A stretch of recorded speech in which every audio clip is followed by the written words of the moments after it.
भारत में हिंदू लड़कियों को टारगेट करते हुए इतने बड़े पैमाने पर अपराध हो रहा है। हर मुद्दे पर सरकार से सवाल पूछने वाली कांग्रेस क्यों चुप है? धार्मिक, सामाजिक, राजनीतिक हर मुद्दे पर आवाज बुलंद करने वाले ओवैसी साहब चुप क्यों हैं?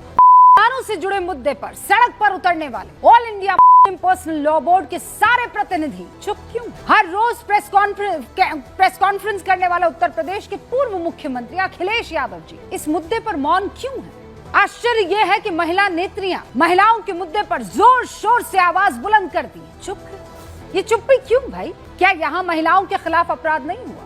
और अपराध तो इतना घिनौना है कि ब्लैकमेलिंग कर महिलाओं को धर्म बदलने के लिए कहा जा रहा है। लेकिन इस घिनौने अपराध पर पिन ड्रॉप साइलेंस और इस सन्नाटे की वजह एक और सवाल को जन्म देती है।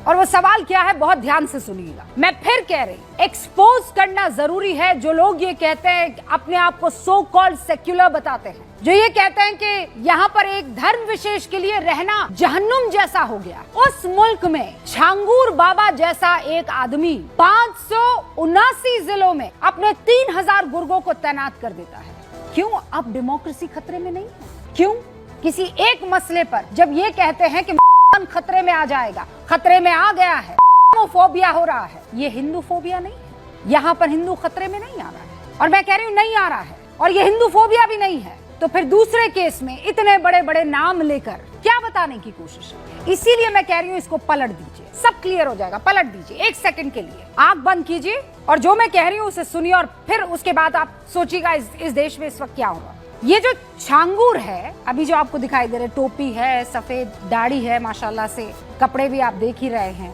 पीछे उसके एक नीतू उर्फ नसीम या नसरीन नाम की महिला है, वो चल रही है। तो इस शख्स का हुलियापन बदल देते हैं। क्या करते हैं हम? सबसे पहले तो माथे पर त्रिपुंड लगा देते हैं, बदन पर सफेद की जगह भगवा धारण करवा देते हैं, और पीड़ितों की लिस्ट से हिंदू महिलाओं को हटाकर मुस्लिम महिलाओं को ऐड कर देते हैं। अब क्या होगा? सन्नाटा। सन्नाटे को चीरता हुआ आक्रोश, गुस्सा, अवार्ड वापसी, बड़े बड़े लेख, इंटरनेशनल हेडलाइंस, ह्यूमन चेन, बड़े बड़े जुलूस, big press conference, no pin drop silence. विपक्ष से लेकर all India personal law board तक सब आ गए होते मैदान। एकदम से हालात बदल जाते, जज्बात बदल जाते। जो नेता आज एक शब्द बोलने को तैयार नहीं है वो सड़क पर होते, संसद में हंगामा हो जाता। AIMPLB all India personal law board सड़कों पर प्रदर्शन करता दिखता। सारे इमाम ये कहते हैं कि मान खतरे में आ गया है, औरतों को बचाओ।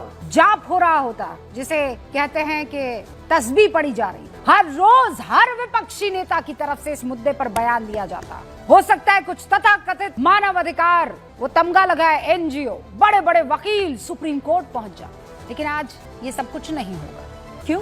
क्योंकि यहाँ पीड़ित वो नहीं है जो होने चाहिए तथाकथित तौर। यहाँ पीड़ित हिंदू है और आरोपी उसका धर्म कुछ और है। और इसीलिए किसी को वोट बैंक खोने का डर नहीं है, किसी को धार्मिक ठेकेदारी जाने का डर नहीं है। जो भी इस पर बोलेगा उसे डर सताने लगेगा कि कहीं वोट बैंक ना बिदक जाए।